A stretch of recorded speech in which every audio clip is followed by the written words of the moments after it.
शमी के पत्ते इस तरीके से सूख रहे हैं, रूखे बेजान से हो रहे हैं या पतझड़ की तरह आपके पत्ते गिर रहे हैं।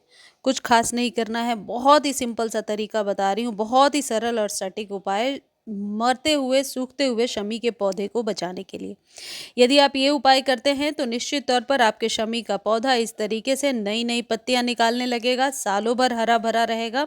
और शमी क्योंकि एक धार्मिक पौधा है, इसका सूखना भी अच्छा नहीं माना जाता, तो शमी के पौधे को हरा भरा बनाकर रखने में ये जो टिप्स हैं इन्हें ध्यान से देखिए, ये बहुत ही ज़्यादा कारगर हैं।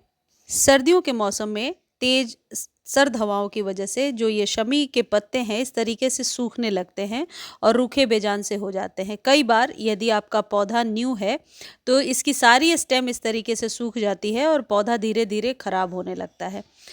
तो इस चीज़ का आपको विशेष ध्यान रखना है कि कभी भी शमी के पौधे में ओवर वाटर आपको सर्दियों में नहीं करना है, यानी कि पानी 1 से 2 दिनों के गैप पर ही दीजिए। अब दूसरा जो उपाय है बहुत ही सरल है और इससे आप अपने शमी के पौधे को बहुत ही घना बनाकर रख सकते हैं और सूखने से बचा सकते हैं। ये है गुड़ाई। आप देख रहे हैं जिस तरीके से पौधे में मैं कर रही हूँ, ये गुड़ाई है। ऊपर से 1-2 इंच तक आपको गुड़ाई करना है। मिट्टी कुछ इसी तरीके की ड्राई हो, खाद और पानी देने के पहले इस बात का विशेष ध्यान रखें।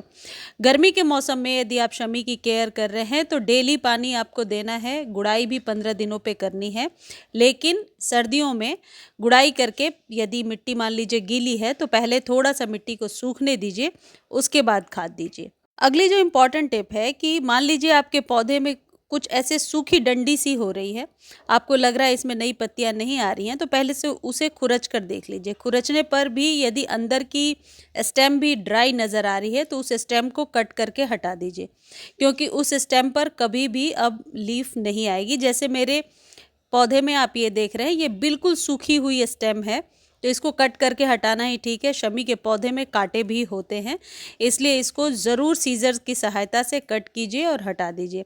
जैसे ही आप कट करेंगे और खाद देंगे, आप देखेंगे वहाँ से नई शूट्स आने लगी हैं। इस तरीके से धीरे धीरे, जैसे मेरे पौधे का दिख रहा है आपको, रूट के पास का जो हिस्सा है, जो स्टेम है, वो धीरे धीरे मोटा होता जाता है जितनी बार भी हम कटिंग और प्रूनिंग करते हैं।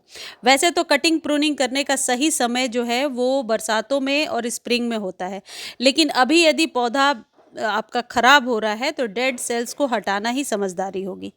जहाँ तक खाद की बात है, शमी के पौधे को हर एक महीने जैविक खाद से आप फर्टिलाइज कर सकते हैं। ये जो खाद आप मेरे हाथ में देख रहे हैं, ये सीवीड के ग्रेनुअल्स हैं जो बहुत आसानी से आपको नर्सरी पर मिल जाएंगे। इनको खरीदने का लिंक डिस्क्रिप्शन में दिया हुआ है। यदि आप लिंक कॉपी नहीं कर पा रहे हैं तो आप टेक्स्ट के द्वारा डिटेल लिखकर कि किस चीज़ का लिंक चाहिए आप मांग सकते हैं। इसको डायरेक्टली सॉइल में दिया जा सकता है या पानी में घोल करके भी दिया जा सकता है। सीवीड का लिक्विड फर्टिलाइज़र भी आता है और ड्राई फॉर्म में ऐसा ग्रेनुअल भी मिलता है। इसको आधे चम्मच आपको अपने गमले में डालना है। ऐसा आपको हर एक महीने करना है।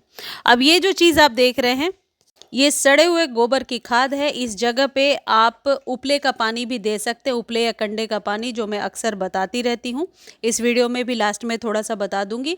उसमें कंडे को रात भर भिगो कर रखना होता है, अगले दिन पानी को यूज़ करना होता है। बहुत ही जैविक खाद होता है और खासकर ऐसे पौधों के लिए बहुत ही ज़्यादा काम करता है जिन पौधों में बहुत ज़्यादा मल्टीपल ब्रांचेज और लीव्स की ज़रूरत होती है। एक मुट्ठी मैंने ऊपर से डाल दिया, मिट्टी में ही मिला दिया। काउडंग कंपोस्ट को बहुत आसानी से आप ले सकते हैं नर्सरी से या खरीद भी सकते हैं, काउडंग मैन्योर, और ऊपर से पानी डाल दीजिए। पानी डालने के पहले का जो सिचुएशन बताया वैसी ही मिट्टी आपकी होनी चाहिए, खासकर सर्दियों में। पानी अच्छे से डालिए ताकि ड्रेनेज से पानी बाहर आ जाए। फिर आप देखेंगे कि कुछ ही दिनों में जो आपके लीव्स जो झुकी झुकी सी हो रही थी, ग्रीनिश नहीं थी, वो पत्तियां बहुत ही ज़्यादा लश ग्रीन निकल करके आएंगी। अब यहाँ पर एक इम्पॉर्टेंट बात है जो आपको ध्यान देना है, और ये बेसिक बातें हैं जो आपको ज़रूर मालूम होना चाहिए कि शमी के पौधे को हमेशा 10 से 12 इंच के कंटेनर में लगाइए। हल्की प्रूनिंग आप कर सकते हैं हर महीने, ऊपर से 1 इंच आप हटा सकते हैं स्टेम को।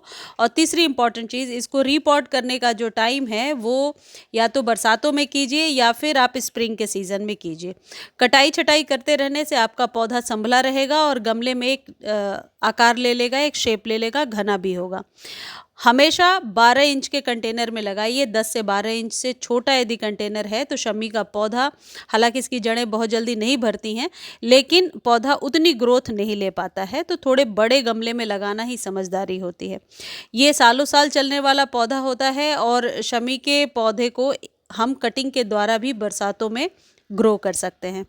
उपले या कंडे से खाद कैसे बनाते हैं ये मैं आपको बता देती हूँ। इस तरीके के एक कंडे को लेकर के रात भर पानी में भिगोना है। काउडंग केक है ये, बहुत आसानी से नर्सरी पर 10 रुपीज़ का मिल जाएगा, या जो लोग गांव में रहते होंगे उन्हें पता होगा। 1 या 2 लीटर पानी में रात भर भिगो करके रखिए। नेक्स्ट डे कंडे को निकाल कर रख दीजिए और उसी पानी को अपने पौधे में इस्तेमाल कीजिए। 100% आपको रिजल्ट देखने को मिलेगा। मुझे उम्मीद है ये वीडियो आपको अच्छी लगी होगी। वीडियो अच्छी लगती है तो चैनल को लाइक, शेयर, सब्सक्राइब कीजिए।